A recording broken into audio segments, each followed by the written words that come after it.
If 12 llamas can stay calmer than a grown adult, you already know who the real problem is.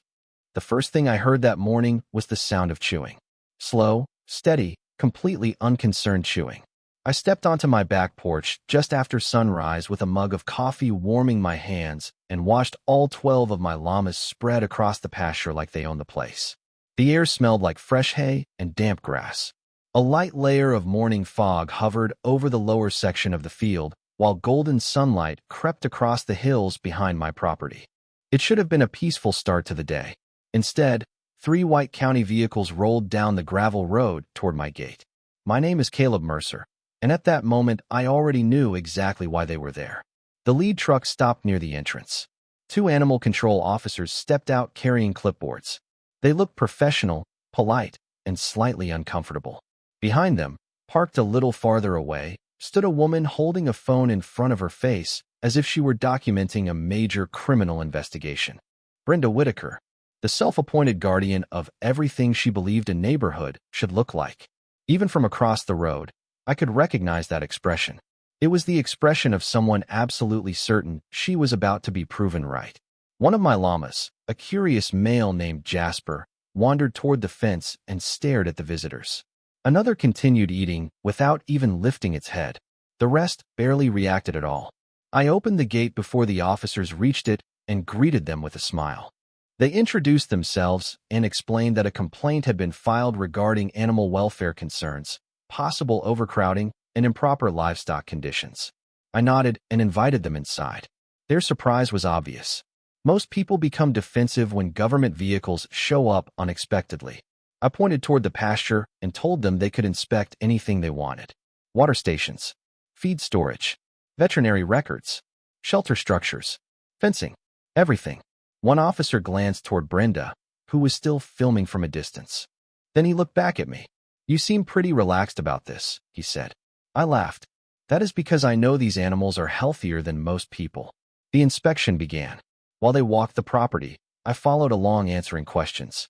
The llamas made the process almost comical.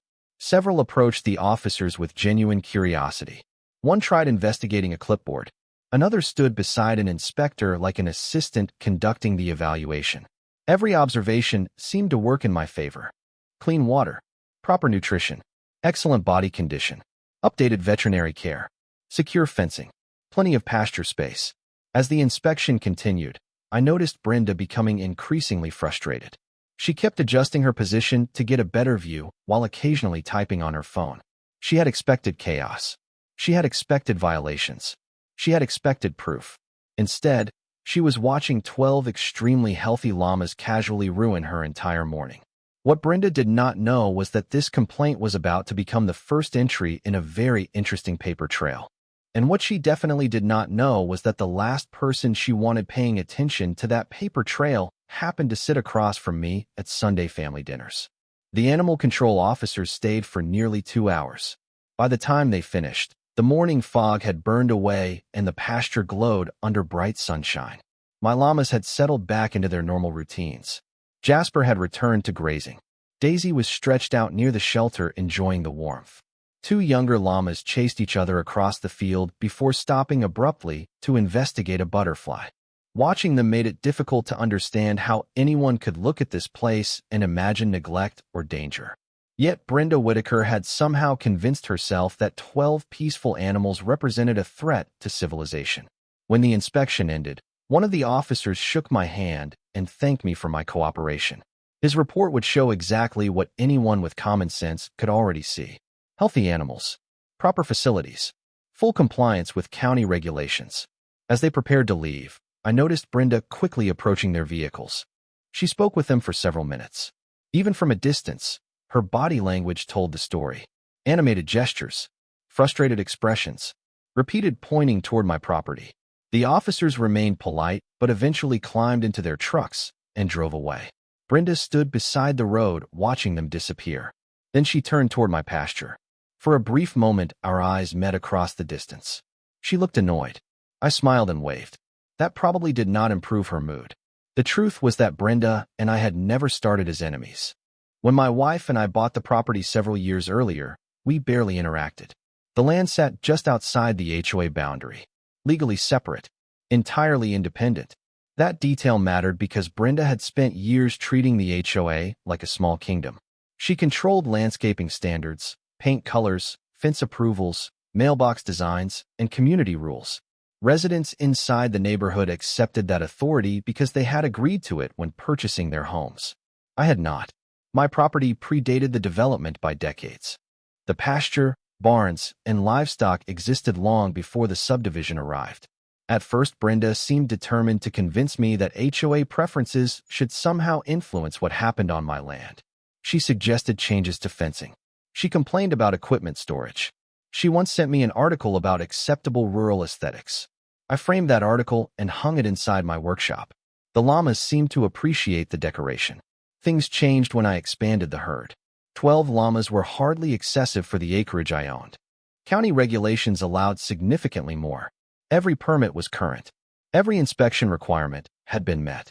Yet Brenda viewed the animals as a personal challenge. She claimed they affected neighborhood appearance. She suggested they lowered property values. She insisted potential homebuyers might be discouraged by seeing livestock. What always amused me was the reaction from actual residents. Children loved the llamas. Families stopped by the fence to take photographs. Visitors often considered them a charming feature of the area. The only person consistently upset seemed to be Brenda. Later that afternoon, I sat on my porch reviewing maintenance records while the herd grazed peacefully nearby. A warm breeze carried the smell of hay across the field. Everything felt normal again. Then my phone buzzed. A neighbor had forwarded screenshots from a community social media page. Brenda was already posting about the inspection. According to her version of events, authorities were investigating serious concerns. Reading those comments made me laugh. The official report had not even been filed yet, and she was already preparing for round 2. What Brenda failed to understand was that every complaint created documentation.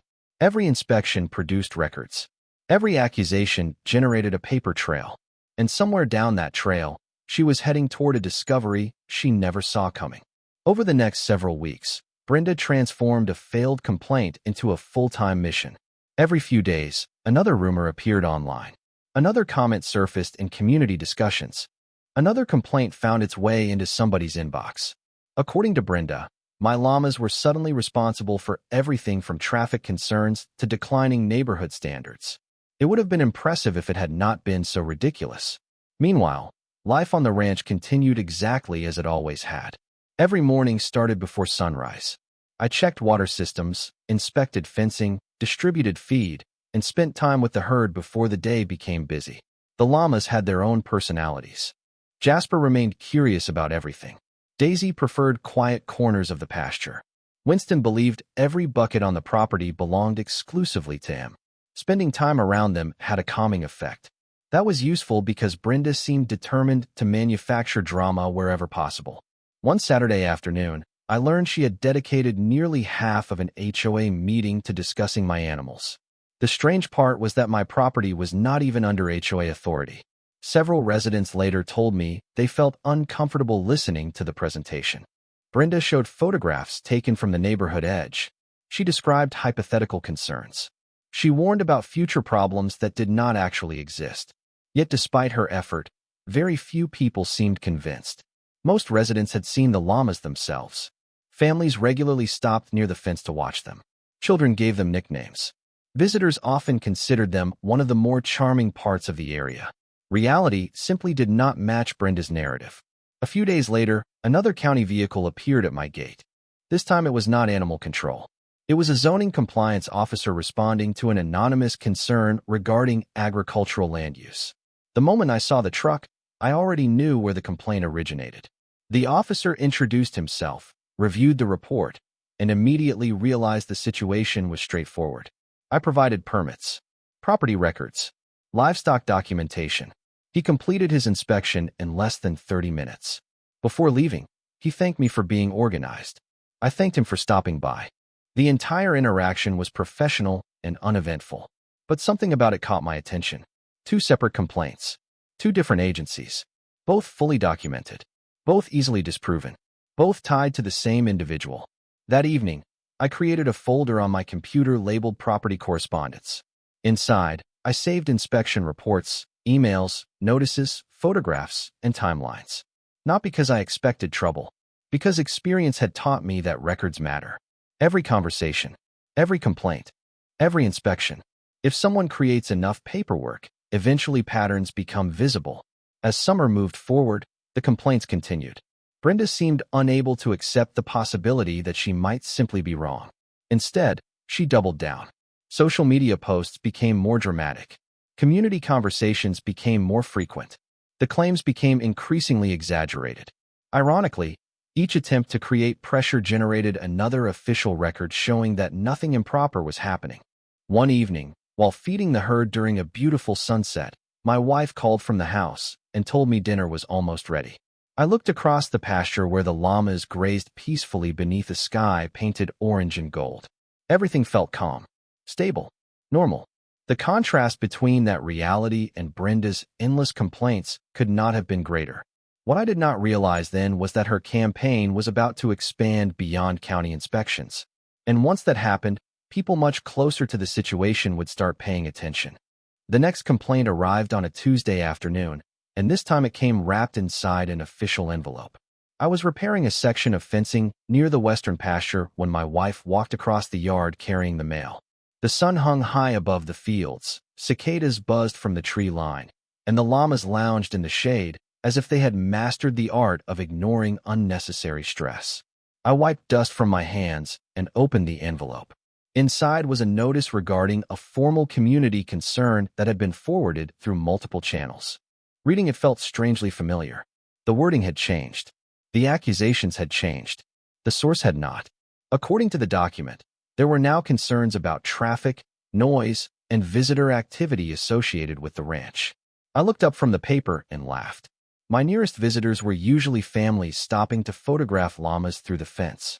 One retired couple brought apples every few weeks. The loudest sounds on most days came from birds and lawn mowers. Yet somehow the ranch had apparently evolved into a major public disruption. That evening I added another document to the growing folder on my computer. Inspection reports, complaint notices, agency correspondence, community screenshots. Everything was organized by date. I did not know whether I would ever need it, but I preferred facts over assumptions. Facts tend to age well. A few days later, I attended a small agricultural networking event hosted at the county fairgrounds. Farmers, ranchers, veterinarians, and local business owners gathered to exchange ideas and discuss upcoming programs. It was the sort of event where everyone knew everyone.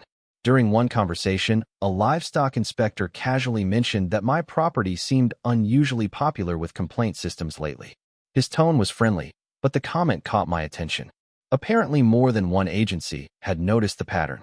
Not because the complaints had merit, because they kept arriving despite repeated findings that everything was compliant. I simply smiled and changed the subject. There was no reason to make a bigger issue out of it. The records already existed. The timeline was building itself.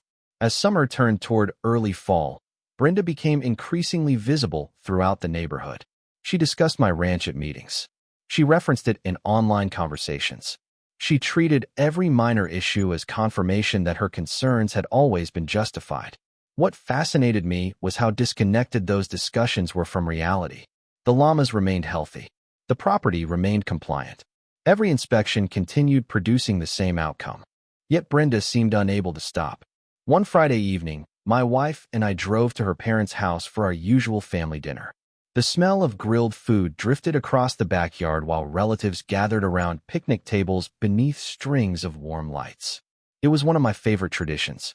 Good food, good conversations, no drama. My father-in-law sat near the end of the table telling stories from his week. Most people in the county knew him professionally. To me, he was simply Robert, a fair man with a calm voice and a habit of listening more than he spoke. At one point my wife mentioned the latest complaint notice. Robert listened quietly before taking a sip of iced tea. Then he smiled slightly. "Keep your records," he said. "Patterns tell stories better than opinions." The conversation moved on. Nobody treated the issue as a crisis. Nobody discussed favors or influence. But those words stayed with me during the drive home, because by then, a pattern was definitely forming. And somewhere beyond the complaints, inspections, and community gossip, That pattern was getting ready to reveal something Brenda would not like at all. By the time autumn arrived, the folder on my computer had become surprisingly thick. What started as a single animal control visit had grown into a collection of reports, emails, notices, screenshots, and inspection summaries. Every document told the same story. Complaint submitted. Investigation conducted. No violation found. Case closed. Then a few weeks later, the cycle repeated. If it had happened once, it would have been forgettable. Twice might have been coincidence. By the fifth or sixth time, even people outside the situation began noticing the pattern. The most interesting change was happening inside the agencies receiving the complaints. At first, inspectors arrived expecting to discover a problem. That was their job. They took every report seriously. But after multiple visits produced identical results, the tone shifted. They still acted professionally.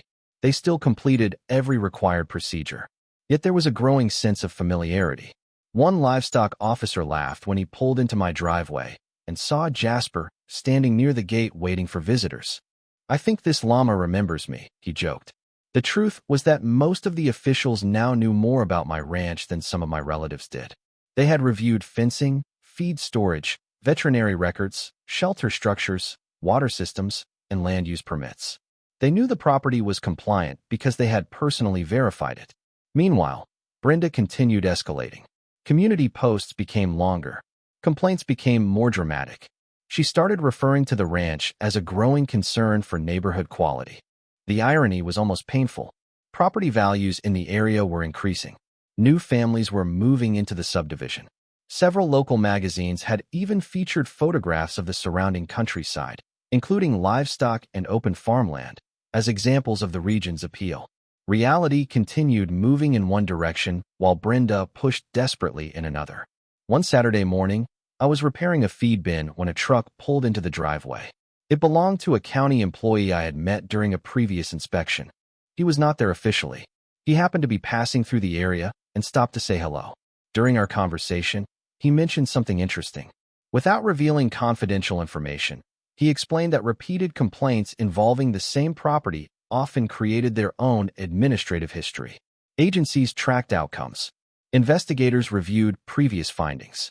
Patterns mattered. The comment immediately reminded me of what Robert had said at dinner. Keep your records. Patterns tell stories better than opinions. Later that evening, I sat on the porch watching the herd settle in for the night. The sky glowed purple and orange above the hills. Cool air carried the scent of hay through the pasture. My wife joined me with 2 glasses of iced tea and asked whether I thought Brenda would eventually stop. I looked toward the subdivision lights flickering in the distance and shook my head. "Not yet," I said. "People usually stop when they get the answer. She keeps going because she does not like the answer." A few days later, the county fair announced its annual fall event. It was one of the biggest gatherings of the year. Families, local businesses, ranchers, farmers, and public officials all attended. Our family planned to go as we always did. At the time, it seemed like nothing more than another community tradition. I had no idea that before the fair was over, Brenda was about to learn something that would instantly change the way she viewed every complaint she had ever filed against me. The county fair arrived on a crisp Saturday morning wrapped in the familiar sounds of small-town America. Children hurried between food stands carrying lemonade and cotton candy. Farmers compared livestock results near the exhibition barns. Local businesses filled rows of booths beneath bright banners fluttering in the breeze. The smell of barbecue drifted through the fairgrounds while country music played softly from speakers mounted around the event center. My wife and I arrived shortly after opening and spent the first hour wandering through exhibits, greeting friends, and catching up with people we had not seen in months. It was the kind of event where everyone seemed connected to everyone else through family, business, or community history. As usual, I did not spend much time thinking about Brenda. For once, the ranch was far away, the llamas were safely at home, and the day felt pleasantly normal. That changed around lunchtime. We were walking toward the main pavilion when I noticed a familiar group from the HOA gathered near one of the community displays.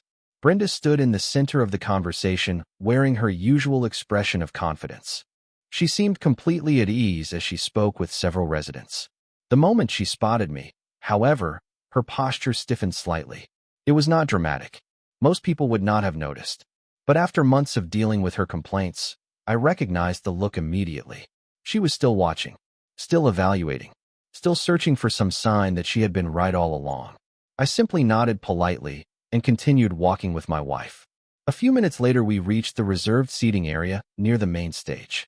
Every year, county officials, local organizations, and community leaders participated in a short recognition ceremony before the afternoon events began.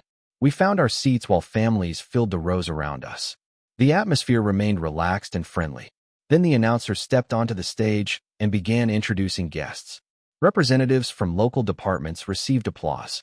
Community volunteers were recognized. Business owners were thanked for their support. Finally, the announcer welcomed the county sheriff. The crowd responded warmly as Sheriff Robert Hayes walked onto the stage. Robert had served the county for years and was widely respected. As he waved to the audience, I noticed movement several rows away. Brenda had just entered the seating area. At first, she seemed interested only in finding a place to sit. Then her attention shifted toward the stage. A few moments later, the announcer invited several family members of local officials to stand for recognition. My wife smiled and rose from her seat. I stood beside her. Robert glanced in our direction and returned the smile. "And we would also like to recognize my daughter and son-in-law," he said when handed the microphone. The words echoed clearly through the pavilion. For a brief second, everything felt completely ordinary to me because this was my family. Then I looked across the crowd. Brenda was staring directly at us. The expression on her face changed so quickly it was almost startling. Confusion came first, then recognition, then the unmistakable realization that the ranch owner she had spent months targeting was sitting beside the sheriff's daughter. I did not wave. I did not smile. I simply sat back down and listened to the rest of the ceremony. But from that moment forward, the story Brenda believed she understood began looking very different. The fair ended, but the look on Brenda's face stayed with me for days. It was not fear. It was not anger. It was the expression of someone suddenly realizing an important piece of information had been missing from a puzzle she thought she had already solved. What amused me most was that nothing about my life had actually changed. I had been married to Robert's daughter for years. I had attended community events with the family countless times. I had never hidden the relationship. I simply never advertised it. There was a difference. The following Monday morning began like hundreds before it. The sun rose over the pasture. Dew covered the grass. The llamas gathered near the feeding area waiting for breakfast. Jasper greeted me at the gate with his usual curiosity, while Daisy remained focused entirely on food. The ranch felt peaceful, but something beyond the property had shifted. Around mid-morning, my phone started receiving messages from neighbors. Some had attended the fair. Others had heard about the ceremony afterward. Several seemed surprised to learn about my connection to the sheriff's family. A few apologized for believing some of the rumors Brenda had spread. I thanked them and moved on. I was not interested in winning popularity contests. I only cared about facts. Later that week, another HOA meeting took place. I did not attend, but residents who did shared interesting details afterward. For the first time, several homeowners openly questioned Brenda's ongoing campaign against the ranch. They asked why so many complaints had produced no violations. They asked why county agencies kept closing investigations with the same conclusions. Most importantly, they asked why HOA discussions continued focusing on property outside HOA authority. Apparently, those questions made the meeting uncomfortable. Brenda attempted to defend her position, but the conversation no longer flowed entirely in her favor. Once people start examining evidence instead of assumptions, discussions tend to change direction. Meanwhile, the administrative side of the story continued developing quietly. Another agency reviewed previous correspondence connected to several complaints. Nothing dramatic happened. Nobody stormed into offices. Nobody made speeches. Bureaucracy rarely works that way. Instead, professionals reviewed timelines, reports, and outcomes. The same pattern kept appearing. Complaint. Investigation. No violation. Complaint. Investigation. No violation. Over and over again. One afternoon, while delivering supplies to the barn, I noticed a county vehicle parked near the road. An official I recognized from earlier inspections stopped by briefly to verify a routine matter. The conversation lasted only a few minutes, but before leaving he smiled and said something interesting. "You keep very good records." I thanked him. Then he added, that usually matters more than people realize. As his vehicle disappeared down the road, I found myself thinking about Robert's advice again. Patterns tell stories better than opinions. By now, the pattern was impossible to miss. Brenda had spent months creating paperwork intended to pressure me. Instead, she had accidentally created a detailed record proving the ranch was well managed and consistently compliant. The realization felt almost poetic. Every complaint she filed strengthened the same file that contradicted her claims. And although she still did not know it yet, those records were about to become the center of a conversation taking place far beyond the walls of any HOA meeting. The change became impossible to ignore by late autumn. For months, Brenda had controlled the narrative simply by being the loudest voice in the room. Every complaint, every online post, every HOA discussion followed the same formula. She made a claim. People reacted. Another agency investigated.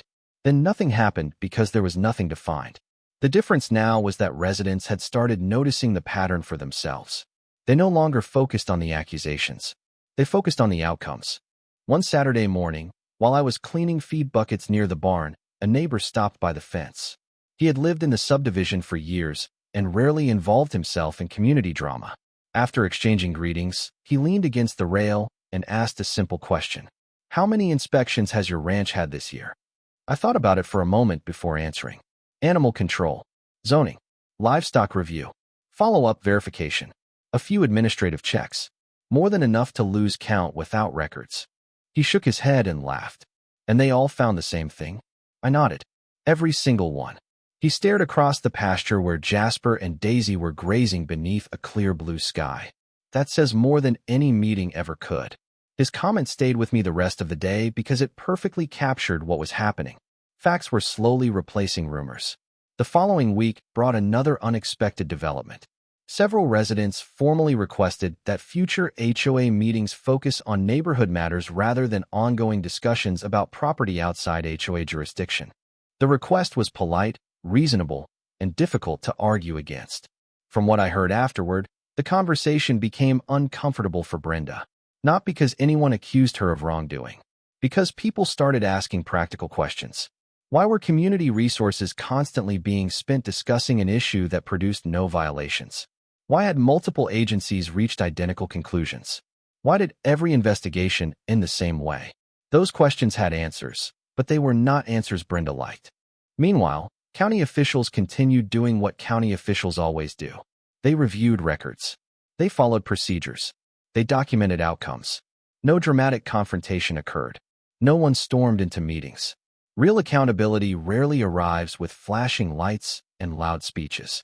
More often it arrives through careful review of paperwork. One afternoon, I received a phone call regarding a routine administrative matter connected to previous inspections. The employee on the line was professional and courteous. The conversation lasted only a few minutes. Yet one statement stood out. According to the records, my ranch now had one of the most thoroughly documented compliance histories in the area. I nearly laughed out loud. Brenda had spent months trying to prove something was wrong. Instead, she had helped create one of the strongest collections of evidence proving everything was right.